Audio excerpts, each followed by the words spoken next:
저는 오늘 본문 말씀을 근거로 해서 탕자 이야기, 속편, 집안에 탕자가 있었다, 이런 말씀의 제목을 가지고 함께 은혜를 나누고자 합니다. 오늘 제목을 보면요, 마치 영화 제목처럼 제가 지어봤는데요, 여러분, 영화를 보게 되어지면은 흥행이 좋았던 영화는 대개 속편을 하는 것을 좀 제작하게 되어집니다. 그래서 그 흥행몰이를 연이어가는 것을 보게 되어지는데, 오늘 본문을 보게 되어지면 영화처럼 이 흥행에 대단한 성공을 한 이 탕자 이야기가 있고요, 바로 연이어 나오는 속편, 그 형에 대한 이야기가 있다라는 거예요. 누가복음 15장을 보게 되어지면 이 탕자 이야기는 주님께서 세 가지 잃어버린 것을 다시 찾는 그 비유 중에 세 가지 중에 하나의 그 말씀으로 우리에게 주시는 말씀인데요, 그 내용은 굉장히 간단합니다. 한 가정에 두 아들이 있었죠. 그 중에 말썽 많은 이 둘째 아들이 아버지에게 자기의 분깃을 요구합니다. 거절하지 못한 이 아버지는 아들들에게 각각 분깃을 나누어 주죠. 이때 둘째 아들은 먼 타국으로 가서 원정 갔죠. 허랑방탕하게 생활을 하게 되어지고 자기가 갖고 있었던 모든 재산을 다 잃어버리게 되어집니다. 늘 자기 옆에 있었던 그 친구들이 함께 할 것 같았지만 아니요, 그렇지 않죠. 다 떠나가 버립니다. 심지어는 그 나라에 크게 흉년이 들어서 더 이상 버틸 재간이 없게 되어집니다.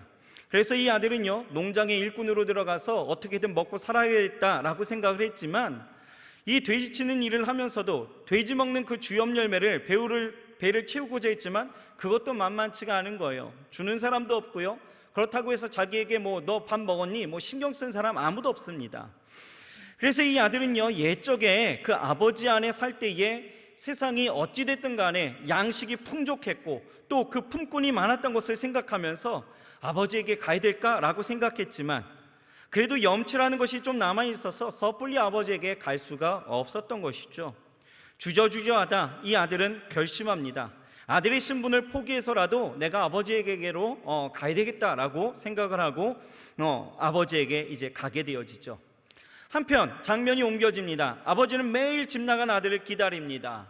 그런데요, 어느 날 언덕 너머에 한 청년이 이렇게 걸어오는 것을 보게 되어지면서 이 청년이 내 아들인 것을 즉각 알아보게 되어지고 달려나가 돼지똥 냄새 나고 썩은 내 나는 그 아들을 기뻐하면서 안아주고 입 맞추고 그 아들을 맞이하면서 그것으로 그친 것이 아니죠.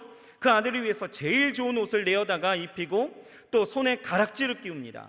이 손에 가락지를 끼운다라는 것은 권위를 상징하는 건데요, 아들로서의 그 권위를 내가 다시 회복시켜 주겠다, 이런 뜻을 갖고 있는 거예요. 또 당시 노예는요, 신을 신지 않았는데 그에게 신을 신겼다라는 거예요. 그러면서 자유인의 그 신분을 회복시켜 주었다는 의미죠. 아무튼 이렇게 아버지는 돌아온 탕자, 이 돌탕 아들을 환대하면서 잔치를 베푸는, 이게 해피엔딩으로 막을 내리게 되어집니다. 본편이 이렇게 마무리되어지고요, 이 이야기는요, 많은 사람들에게 들려지고 또 대단한 흥행을 갖게 되어졌죠. 주일학교 이 어린 친구들이요, 이 탕자하면은 모르는 아이들이 없습니다. 다 알게 되어지죠. 오늘 우리가 읽은 이 본문은요, 이제 본편에 이은 속편입니다. 이 속편은요, 그 집에 있는 맏아들에게 포커스가 맞춰져 있다라는 것입니다. 오늘 내용을 보게 되어지면 잘 아시겠지만 우리가 흔히 이 맏아들 하면은 어떤 인식을 갖고 있어요? 말썽 안 부리고 또 듬직하고 아버지 말에도 순종을 잘하고 둘째 아들과는 완전히 비교되는 이런 거에 친숙해서, 그래서 범생이 냄새가 좀 난다 생각하니까 내용이 좀 심심하지 않을까라고 생각하겠지만 아니요, 그렇지 않습니다. 오늘 우리가 볼 이 맏아들은 저는 집에 있는 탕자, 줄여서 집탕, 이렇게 표현하고 싶은데요, 이렇게 표현하는 이유는요, 이 맏아들은 아버지와 비록 같이 있긴 했지만 우리가 생각하는 만큼이나 듬직하고 말썽이라고는 1도 없는 그런 아들은 아니었다라는 것입니다. 오히려 돌아온 탕자, 그 둘째 아들보다도 더 무서운 집탕, 집안에 있는 탕자였다라는 거예요. 이제 이 말씀을 보게 되었지만 제가 왜 이 맏아들을 집탕이라고 이야기하는지 아마 이해하실 것 같아요. 자, 집안에 있는 이 맏아들, 왜 탕자였을까요? 오늘 성경은요, 이렇게 시작합니다. 이 맏아들이 밭에 있다가 집으로 돌아오죠. 그런데 다른 때와는 달리 집안에 안에서 대단히 큰 소리에 풍류 소리와 또 춤추는 소리가 들리게 되어져요. 이에 종에게 무슨 일인가 묻게 되어지죠.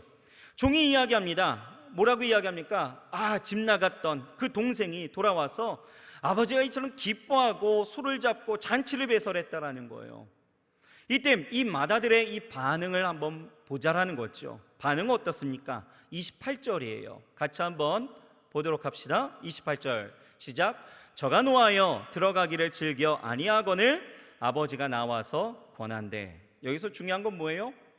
저가 노하여 가로되, 분노를 일으켰다라는 거예요. 맏아들이 분노했습니다. 여러분, 왜 분노했을까요? 우리는 왜 이 분노했는지를 보게 되어지면 이 아들이 왜 탕자인지를 우리가 알 수 있다라는 거예요. 자, 첫째로 이 아들이 왜 분노했습니까? 그것은 바로 그는 아들로서 아버지의 은혜를 잊어버렸기 때문에 그렇다라는 것이에요. 여러분, 둘째 아들이 아버지를 떠났을 때를 생각해 본다라면 그가 아버지를 떠난 이유는 간단하죠.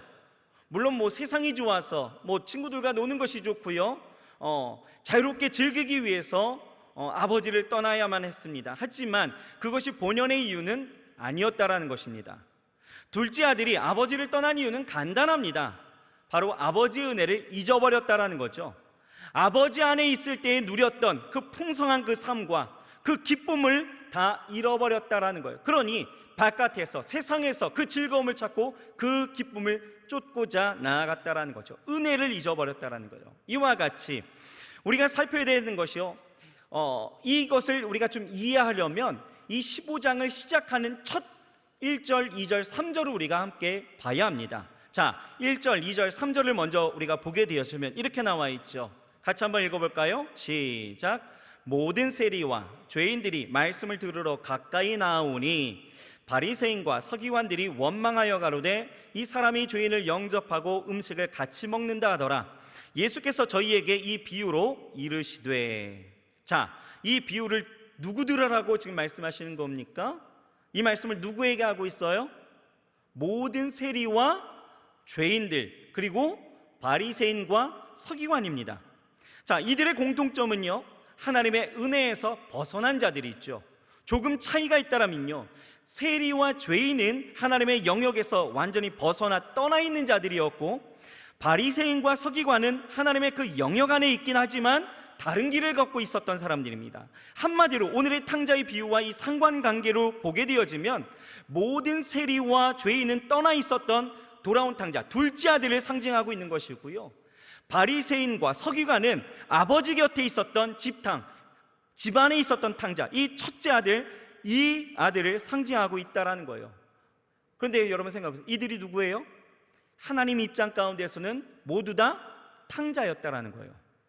하나님의 은혜를 잊어버린 사람들이다라는 거죠. 그렇습니다. 여러분, 돌탕이 아버지의 은혜를 잊었기 때문에 세상을 쫓아서 아버지의 품을 떠났던 것처럼 지금 이 맏아들은 아버지 안에 있긴 했지만 그것이 자기의 자랑이 되어 아버지의 은혜를 잊고 있다라는 것입니다. 그래서 집안의 탕자, 집탕이라고 이야기할 수 있는데요, 이 맏아들에게 주어진 아버지의 은혜는 여러분 뭡니까?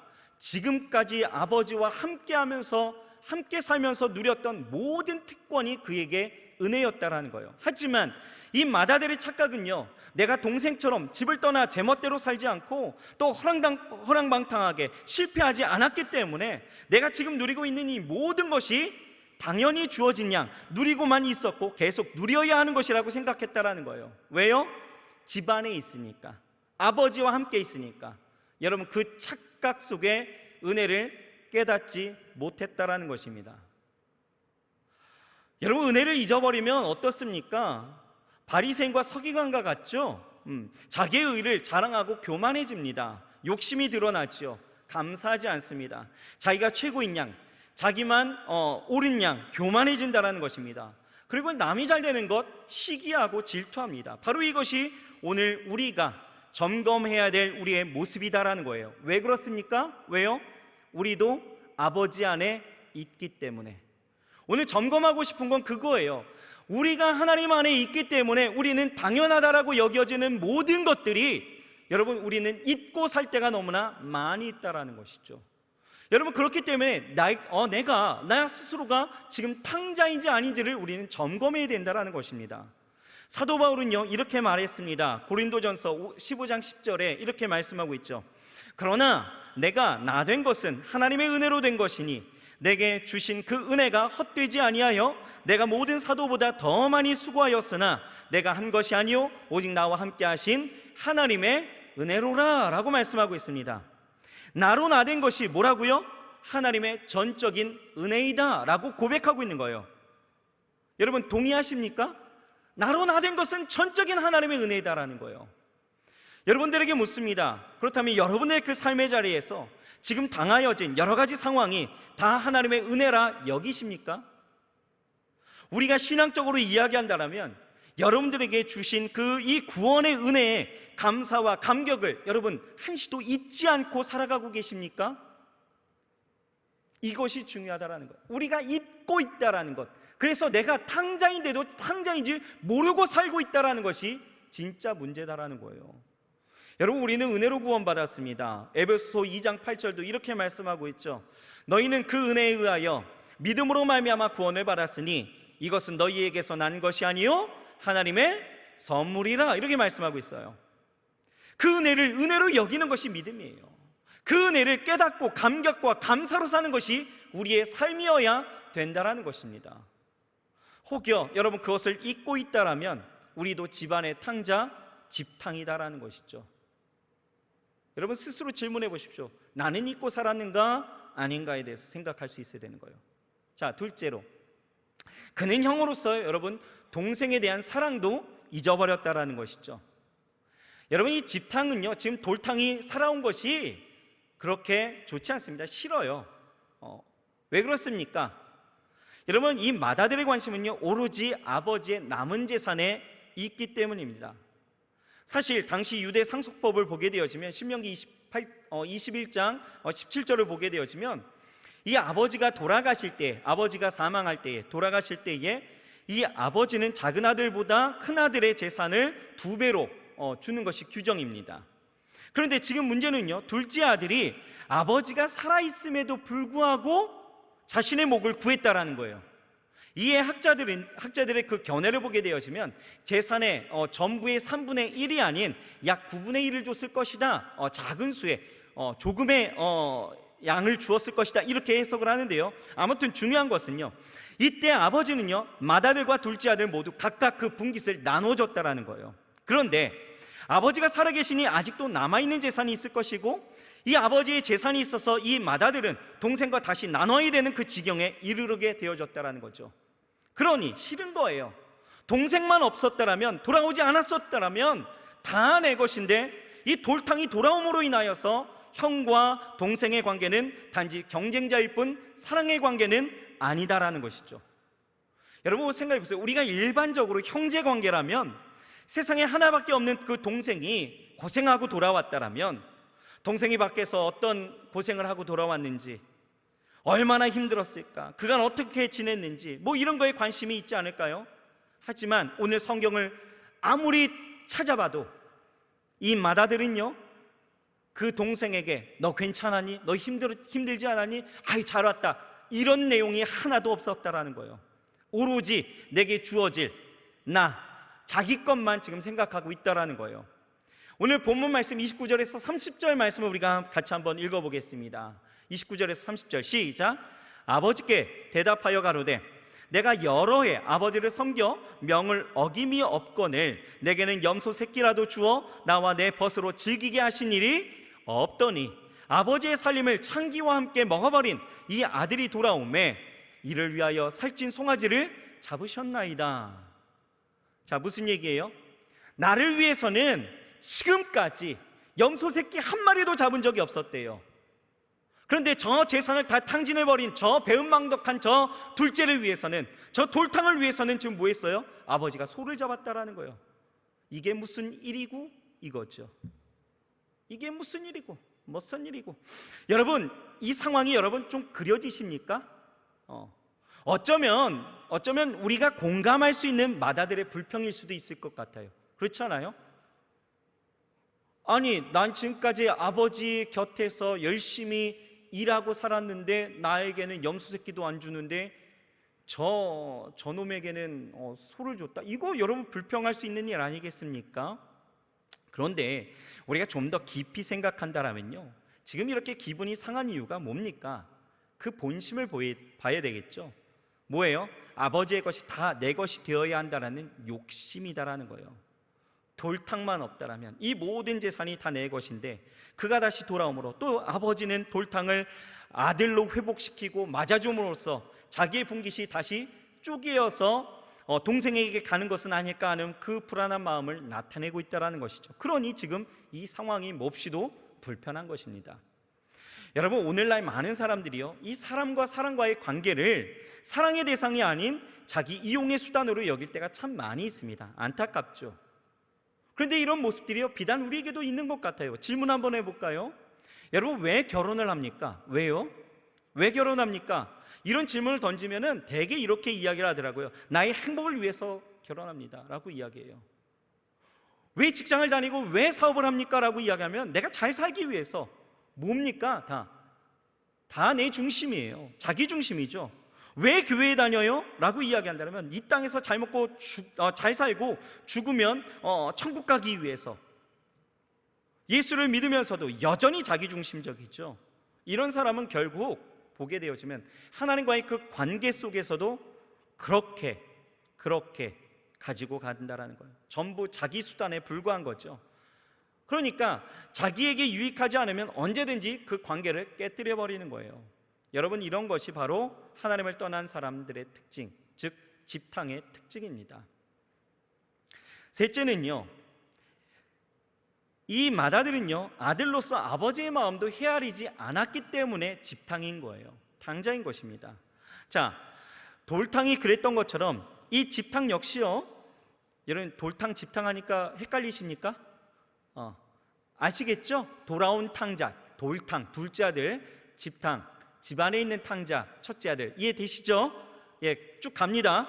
돌탕이 그랬던 것처럼 이 집탕 역시요, 그는 아들로서 아버지의 심정을 헤아리지 못했다라는 거예요. 똑같죠? 탕자입니다. 집을 떠나 여러분 소식도 없는 그 작은 아들 때문에 아버지는 어땠습니까? 항상 걱정하는 마음, 항상 걱정하고 어떻게 됐을까 염려하는 마음이 가득했다라는 것입니다. 하지만 이 집탕은요, 이 아버지의 마음을 나몰라라 했던 것이 분명해요. 왜냐하면 아버지께서 날마다 동생을 기다리면서 문 밖에 서서 그 먼 발치를 항상 주시하면서 계시는데 그 모습을 보았지만 이 집탕은요, 아버지의 마음을 헤아려서 동생을 찾아 나서지 않았다라는 거예요.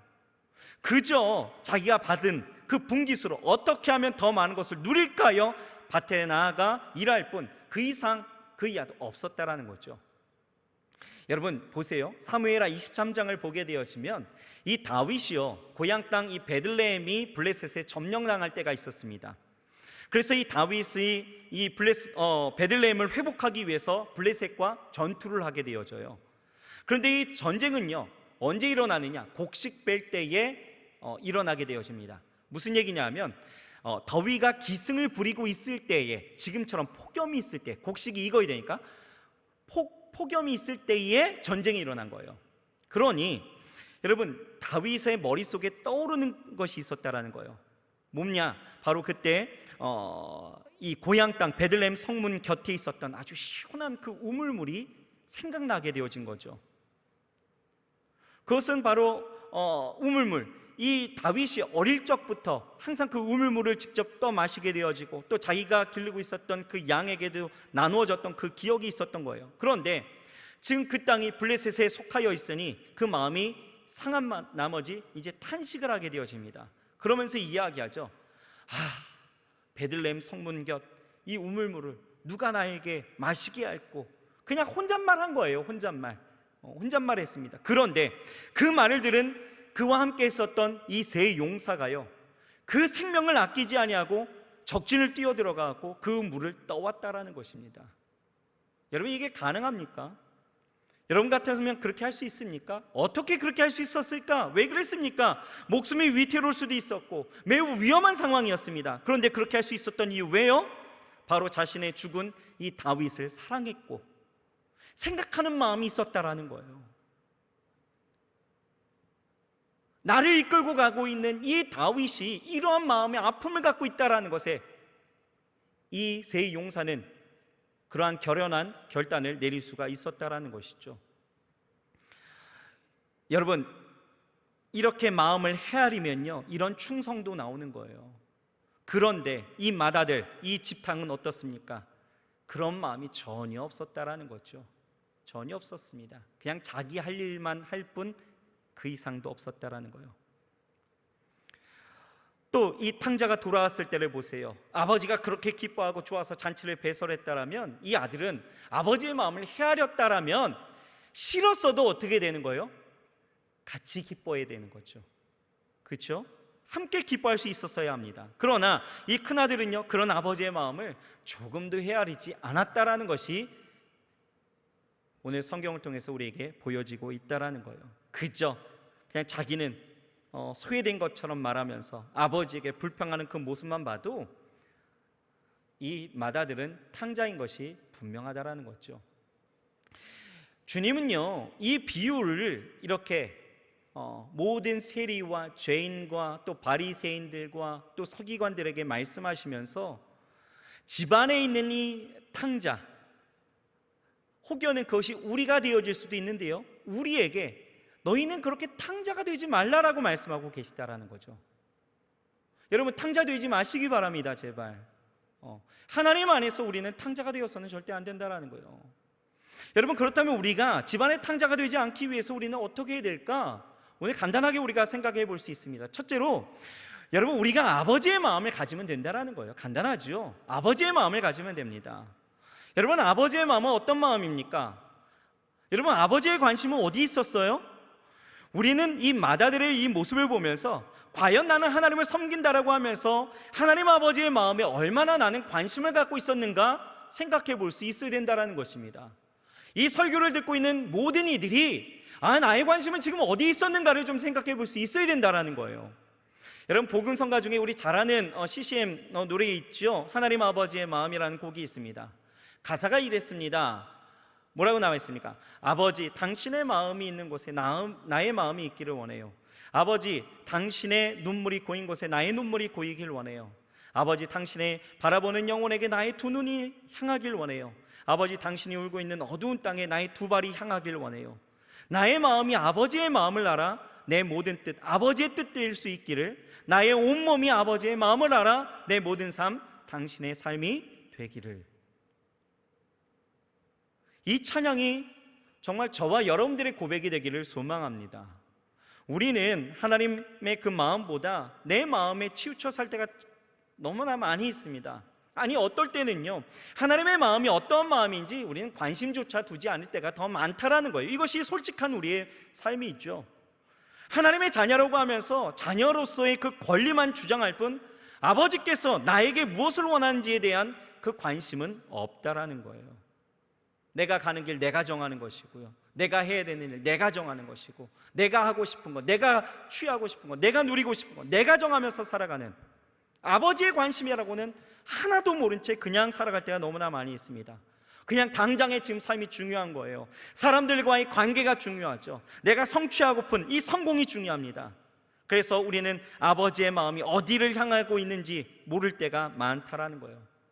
힘든 상황이 닥치면 힘들고 불평할 줄만 알았지 왜 하나님께서 그런 상황을 허락하셔야만 했는지에 대한 하나님의 마음은 관심을 가지지 않을 때가 더 많이 있다라는 거예요. 그냥 닥쳐진 그 상황 속에 불평만 늘어놓고 있다라는 거죠. 여러분, 하나님이 기뻐하시는 사람은 어떤 사람일까요? 하나님은요, 마음을 같이 품는 사람을 기뻐하시는 것 같아요. 자기의 손과 이 주님의 손과 발이 머무르는 곳에 함께 그 손과 발이 머무르는 사람을 기뻐하시는 것 같습니다. 주님의 그 눈물이 있는 곳에 같이 눈물을 흘릴 수 있는 사람을 기뻐하시는 것 같아요. 그러려면 우리가 무엇보다 해야 될 일들이 있습니다. 무엇일까요? 간단합니다. 딱 한 가지, 하나님을 사랑하면 되는 거예요. 여러분, 사랑해 보신 분들은 다 아시잖아요. 사랑하면요, 관심이 같아지는 거예요. 그렇지 않습니까? 관심이 같아져요. 사랑하면 마음을 같이 할 수 있습니다. 사랑하지 않기 때문에 관심이 달라지는 거예요. 사랑하지 않기 때문에 마음을 알 수가 없는 것이죠. 내 마음만 주장할 뿐 그의 마음을 헤아리려고 하지 않는다라는 것이죠. 여러분, 하나님의 아버지의 그 마음이, 그 손과 발이, 눈물이 어디를 향하고 있는지 여러분 아시겠습니까? 우리가 성경을 봐도 그렇고요, 또 하나님의 그 마음을 보면 하나님은요, 잃어버린 영혼을 향하여서 그 모든 관심이 쏟아지고 있어요. 잃어버린 것, 소외되고 낙심되어진 곳, 어렵고 가난하고 병든 이들, 아무도 관심 가지려 하지 않는 곳에 하나님은 그 마음을 쏟고 계시고 있는 것입니다. 여러분, 그런 의미에서 우리 대청이요, 이제 이 코로나로 인해서 지치고 또 어려운 국내 교회를 향하여서 이 아울리치 선교를 이제 이번 주 토요일 날 떠나게 되어지는 거예요. 그 마음을 품고 가게 되어집니다. 여러분, 많은 이들이 함께 할 수는 없겠지만 위에서 같은 마음으로 우리 같이 기도했으면 좋겠습니다. 그래서 하나님의 마음을 쫓아 정말 내가 탕자 아닌 하나님의 자녀로서 정말 하나님이 원하시는 곳에 같이 나아갈 수 있는 그런 은혜가 저와 여러분들에게 있어야 될 줄 믿습니다. 여러분, 많이 기도해 주시길 바랍니다. 자, 둘째로, 여러분, 우리가 탕자 되어지지 않기 위해서는 여러분 중심으로 아버지를 섬겨야 된다는 것이에요. 둘째 아들이 돌아왔을 때 큰아들은요, 밭에서 일을 하고 돌아오는 길이었습니다. 아까도 우리 함께 얘기했지만 이 모습을 보면 굉장히 성실한 아들인 것 같아요. 그렇지 않습니까? 동네 이웃들도요, 집 나간 이 둘째 아들에 대해서는 험담하겠지만 이 아버지 옆에서 섬기며 열심히 일하는 이 큰아들에 대해서는 칭찬하고 대견스럽다라고 여겼을 것입니다. 그런데 이 큰아들이요, 동생 돌아왔을 때 아버지께 뭐 했어요? 화를 내면서 대답하는 내용을 보면 이 큰아들이 아버지 곁에 남아있었던 그 목적을 우리는 보았습니다. 뭐였죠? 29절에서 30절 우리 다시 한 번만 읽어볼까요? 시작. 아버지께 대답하여 가로되 내가 여러 해 아버지를 섬겨 명을 어김이 없거늘 내게는 염소 새끼라도 주어 나와 내 벗으로 즐기게 하신 일이 없더니 아버지의 살림을 창기와 함께 먹어버린 이 아들이 돌아오매 이를 위하여 살찐 송아지를 잡으셨나이다. 자, 이 내용 잠깐만 띄워주세요. 이 맏아들의 말을 그냥 들으면요, 섭섭한 것이 당연합니다. 아버지가 좀 너무하신 것 같아요. 그렇게 옆에서 아버지를 성실히 섬겼는데 아버지가 염소 새끼 한 마리 내어주지 않았다는 것은 너무나 좀 가혹한 것 같기도 합니다. 그런데 여러분, 우리가 이 소와 염소에 주목하면 그럴 수도 있겠지만 중요한 것은요, 우리가 생각할 것이 있어요. 뭐냐면 죽기 전에 주어야 될 그 유산을 살아생전에 아들들에게 줄 만큼 아버지는 사랑이 가득했습니다. 아들을 그렇게 사랑했어요. 그런데 아버지가 큰아들에게 왜 염소 새끼 한 마리도 내어주지 않았는가를 우리는 생각할 수 있어야 되는 거예요. 결과가 아니라 그 원래 이유를 좀 생각할 수 있어야 된다는 거죠. 왜 그러셨을까? 왜요? 아버지는 이 맏아들의 겉모습이 아닌 그 중심을 보고 있었다라는 거예요. 그 중심을 파악하고 있었다라는 거예요. 사실 이 맏아들은요, 지금 아버지에게 용돈을 받아 쓰는 그런 사람 아닙니다. 왜요? 우리 12절을 보게 되어지면은 이렇게 말씀하고 있어요. 그 살림을 각각 나누어 주었더니 이렇게 말씀하고 있어요. 무슨 얘기냐면 각각, 그러니까 집 나간 그 돌탕에게만 준 것이 아니라 맏아들에게도 주었다라는 거예요. 이해가 되십니까? 이처럼 이미 아버지가 자신에게도 물려주신 재산이 있었다라는 거예요. 그렇다면 생각해 보세요.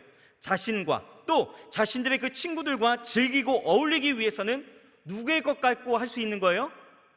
누구의 것 갖고 할 수 있는 거예요? 자기 것 갖고 할 수 있는 거예요. 자신의 것을 가지고 해야 된다라는 것이죠. 그런데 그는 그렇게 하지 않았다라는 거예요. 왜요? 자신의 것이 충분히 있음에도 불구하고 아버지가 그렇게 해주기를 바라고 있었다라는 거죠. 예, 자막 빼주셔도 됩니다. 해주기를 바라고 있었다라는 거예요. 이 말은 곧 아버지는 자신이 아직 살아있기 때문에 자신의 재산을 두 아들에게 다 유산으로 주지 않고 남겨두었다라는 거죠. 결국 큰아들이 아버지를 섬기면서 옆에서 열심히 일한 것은 아버지의 남은 재산마저도 자신이 차지하기 위함이라는 것을 우리는 빗대어 알 수 있는 것이에요. 아버지는 이런 큰아들의 중심을 보았기 때문에 아들이 변화될 때까지 염소 새끼 한 마리도 내어주지 않았던 것이고, 따라서 큰아들은 아버지를 자신의 목적을 이루기 위해서 섬기는 척 했던 것을 파악할 수 있는 것이죠. 여러분, 사람들은요 대부분 겉으로 드러난 것으로 그 사람을 이해하려고 합니다. 겉으로 드러나는 그 모습으로 그 사람을 판단하려고 합니다. 그렇게 평가를 하죠. 그 사람이 어떤 동기를 가지고 있는지, 어떤 중심을 가지고 있는지 그것은 몰라요. 그저 드러난 모습을 보고 평가를 합니다. 아, 이 사람은 참 좋은 사람이야. 아, 이 사람은 참 섣불리 행하는 사람이야. 뭐 여러 가지의 판단을 하게 되어지죠. 하지만 여러분, 하나님은요 우리와는 다르다라는 거예요. 하나님은 사람의 외모를 보시는 분이 아니라 사람의 중심을 보신다라는 것입니다. 여러분 보세요. 하나님께서 사울 왕을 버리시고 이제 사무엘을 통하여서 베들레헴에 가서 이새의 아들 중에 기름을 부어서 이스라엘의 왕을 삼으라고 하시죠. 이때 사무엘이 베들레헴에 도착해서 하나님께 제사를 드릴 때에 이새와 그의 아들을 초청하게 되어집니다. 그리고 하나님께서 말씀하신 대로 이스라엘의 그 왕이 될 사람에게 이제 기름을 붓기 위해서 이새의 그 아들들을 살펴보게 되어지죠. 이때 사무엘은요 이새의 그 맏아들이었던 엘리압을 보는데, 이 엘리압이요 용모가 아주 뛰어납니다. 키를 보자마자 야, 이 사람이다, 이게 촉이라는 게 딱 온 것 같아요. 그래서 이 엘리압에게 기름을 부으려고 하죠. 그때에 하나님께서 사무엘에게 하신 말씀이 이거예요. 사무엘상 16장 7절을 보면 이렇게 말씀하고 있죠. 같이 한번 읽어볼까요? 사무엘하 16절 시작. 그의 용모와 키를 보지 말라. 내가 이미 그를 버렸노라. 내가 보는 것은 사람과 같지 아니하니 사람은 외모를 보거니와 나 여호와는 중심을 보느니라. 사무엘은요 비록 하나님의 선지자였지만 그도 사람이었기 때문에 그 중심을 보지 못하고 외모만 봤다라는 거예요. 이새가 데리고 온 이 7 아들이 다 지나갔지만 하나님은 다 아니야 라고 말하는 거죠. 그리고 양을 치고 있었던 이 막내 아들 이 다윗을 데리고 왔을 때 하나님은 이 사무엘을 통하여서 일어나 기름을 부으라고 하셨다라는 거예요.